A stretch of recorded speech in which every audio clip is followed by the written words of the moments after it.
بیان کیا جاتا ہے کہ کسی گاؤں میں ایک صاحب کا اپنی بیوی سے جھگڑا ہو گیا۔ ابھی جھگڑا ختم نہیں ہوا تھا کہ اسی اثناء میں ان کے گھر مہمان آ گیا۔ خاوند نے اسے اپنی بیٹھک میں بٹھا دیا اور بیوی سے کہا کہ فلاں رشتہ دار مہمان آیا ہے، اس کے لیے کھانا بنا لو۔ وہ غصے میں تھی، کہنے لگی نہ تمہارے لیے کھانا ہے نہ تمہارے مہمان کے لیے۔ وہ بڑا پریشان ہوا کہ لڑائی تو ہماری اپنی ہے، اگر رشتہ دار کو اس بات کا پتہ چل گیا تو خواہ خاندان میں بات ہوگی اور خواری الگ سے ہوگی، لہٰذا خاموشی سے آ کر مہمان کے پاس چپ چاپ بیٹھ گیا۔ اتنے میں اسے خیال آیا کہ چلو بیوی اگر روٹی نہیں پکاتی تو سامنے والے ہمارے ہمسائے بہت ہی اچھے لوگ ہیں، میں انہیں ایک مہمان کا کھانا پکانے کے لیے کہہ دیتا ہوں۔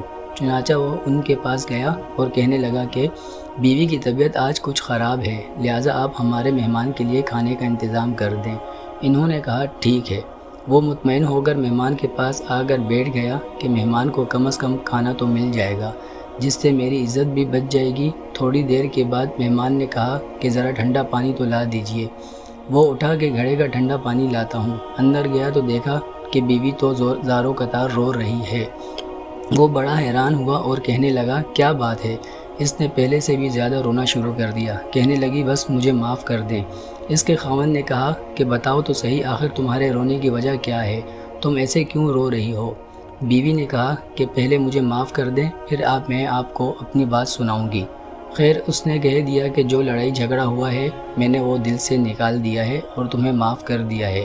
پھر وہ کہنے لگی کہ جب آپ نے آ کر مہمان کے بارے میں بتایا اور میں نے کہہ دیا کہ نہ تمہارے لیے کچھ پکے گا اور نہ ہی تمہارے مہمان کے لیے کچھ پکے گا تو آپ چلے گئے، مگر میں نے دل میں سوچا کہ لڑائی تو میری اور آپ کی ہے اور یہ مہمان رشتہ دار ہے، ہمیں اس کے سامنے اپنے جھگڑے کی پول نہیں کھولنا چاہیے۔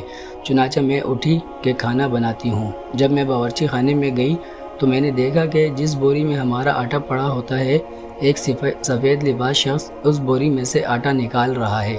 میں یہ منظر دیکھ کر سہم سی گئی۔ وہ مجھے کہنے لگا کہ اے خاتون، پریشان نہ ہو، یہ تمہارے مہمان کا حصہ تھا جو تمہارے آٹے میں شامل تھا۔ اب چونکہ یہ ہمسائے کے گھر میں پکنا ہے، اسی لیے وہی آٹا لینے کے لیے میں یہاں آیا ہوں۔ اس واقعے سے ثابت ہوتا ہے کہ مہمان بعد میں آتا ہے، جبکہ اللہ تعالیٰ اس کا رزق پہلے بھیج دیتا ہے۔